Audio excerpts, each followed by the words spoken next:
Charlie and I are in Centralia, Pennsylvania now. A place I've been wanting to get to for a long time. There's not really anything here nowadays, but there's a cool story behind it. Well, there is this cemetery, which is something over here we want to check out, but it's a actually decently well kept cemetery for compared to the rest of Centralia. There's a thing over here we found. There's multiple of these, I believe, throughout Centralia. It's a ghost town nowadays. There's a fire burning underneath Centralia, which is why it's a ghost town. But there's these vent pipes that we're walking towards one over here. There's multiple ones throughout the town, throughout the area, but here's one we found in the cemetery. So these are they're going down to the underground mines, and I guess venting out the heat, the pressure. They say on some days, I don't know how rare it is, that you can see smoke. I don't know if you ever see flames coming through this, but nothing quite like that. And this is just one that's here in this, well taken care of cemetery.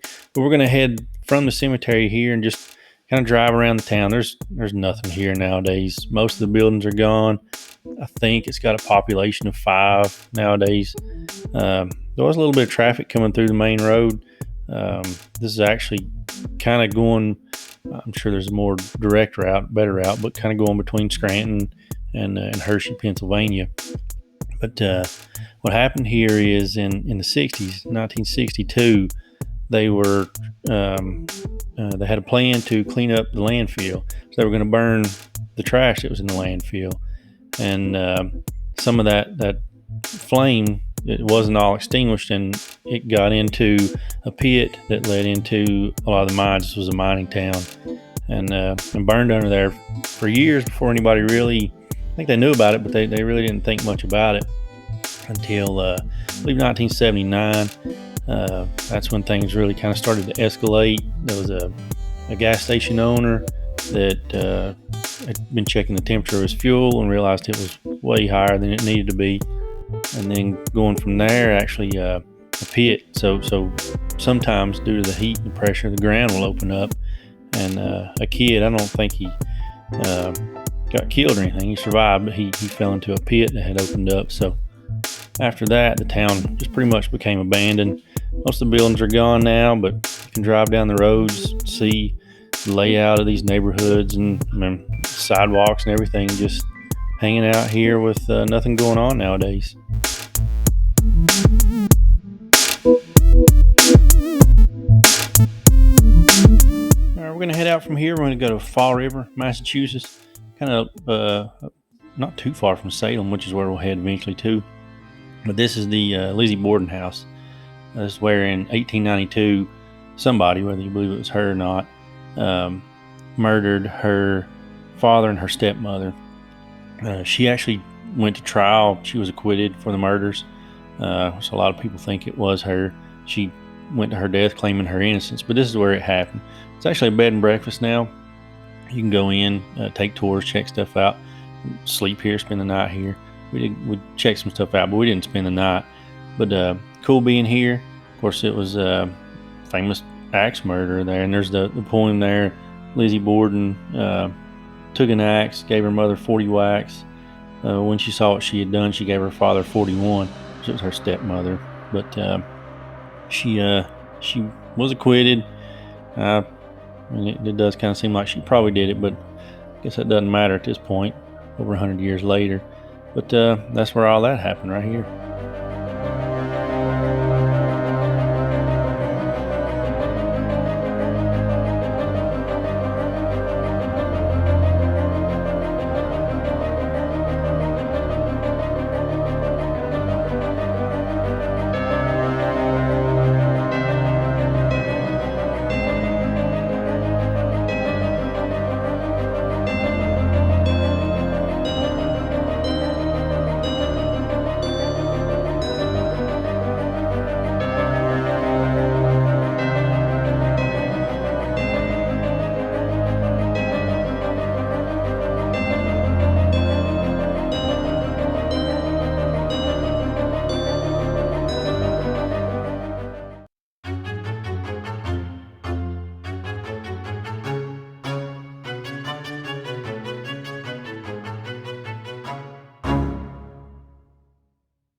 So we'll head just down the road here, still same town, Fall River, but check out Lizzie's grave. Actually, the family plot there, the Borden plot. So her father's there. He's got a big monument, kind of headstone. I don't know if you call it a headstone, but this right here. And then along the side, and it's got his name in big at the bottom, but along the side, it's got the other members of the family that are buried here. So Elizabeth Andrews, that's Lizzie, and then Emma, she's buried here too. That was Lizzie's sister. She's buried right beside of her. But here's Lizzie's grave. She died in 1927, so she lived another 35 years or so after the murders. But when she did die, she was really rich. She was the equivalent of a millionaire in today's terms. But she stayed mostly around Fall River. She was ostracized from the community, but she stayed around.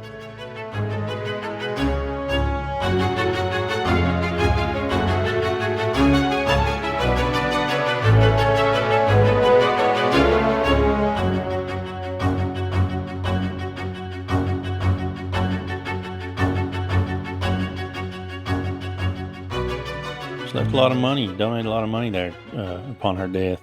Donated like $30,000 then in money at that time to Fall River Animal Rescue League.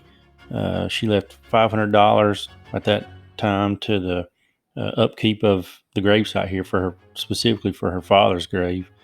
So maybe she murdered him, maybe not, but either way, she was going to make sure the grave was kept up. And she left a lot of money to individual members of her family and friends as well, like between $1,000 and $6,000 to some of those folks.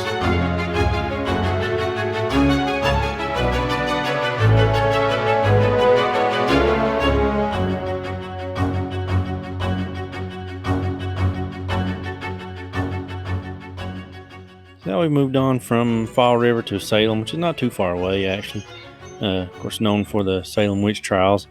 The statue there that we showed just at the beginning, that was kind of randomly a statue of, I think it was her name Samantha from Bewitched.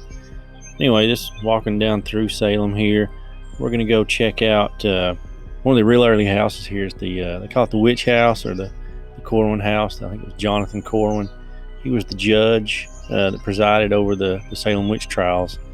And we're going to check out some stuff from that, which was 1690. I think 1692 was the height there of the Salem witch trials. But this is the house where the I guess kind of the main guy, at least I don't know if he led the charge, but he was the final say in it anyway, over the accused witches of Salem.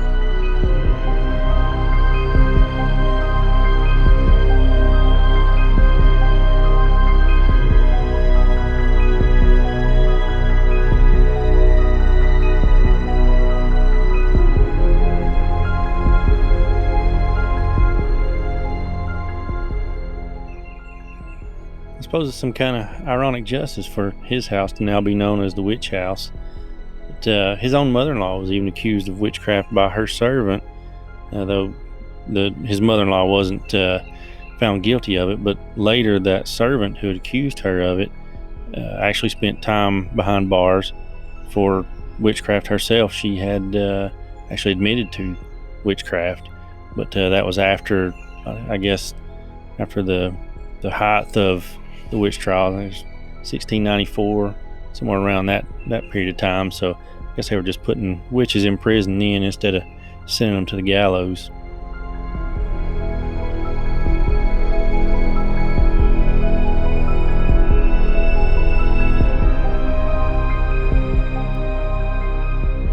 Another spot we wanted to check out, a few miles down the road from the witch house here, from the Corwin House, is Proctor's Ledge. That's where the gallows were. That's where the 19 that were accused and hanged, that's where it happened. There's a little memorial here, kind of going around. You got the names of each one that was accused and executed for witchcraft, starting there with Bridget Bishop, who was the very first one accused. She was accused before Corwin, and then Corwin came after that. She was executed, and the judge who was presided over that, resigned, and then Corwin stepped in and I guess kind of took charge afterwards. So, but she was the first one there in June of 1692.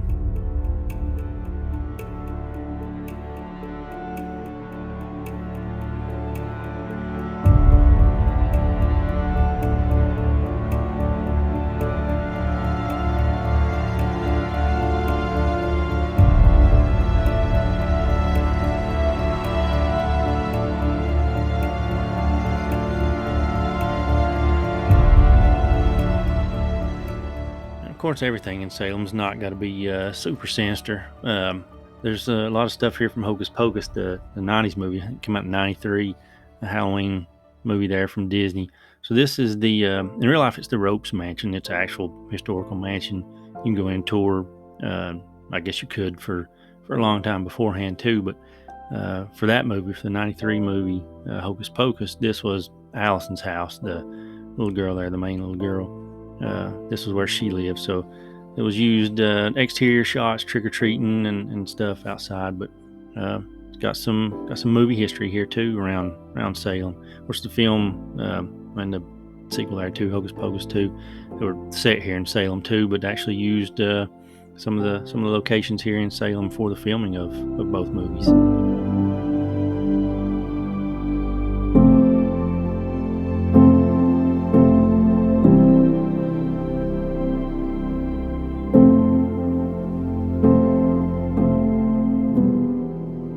And I think that's going to do it for this trip. Charlie and I have kind of been messing around up in New England for a little bit, but we're going to head back kind of south there towards home and see what else we can get into.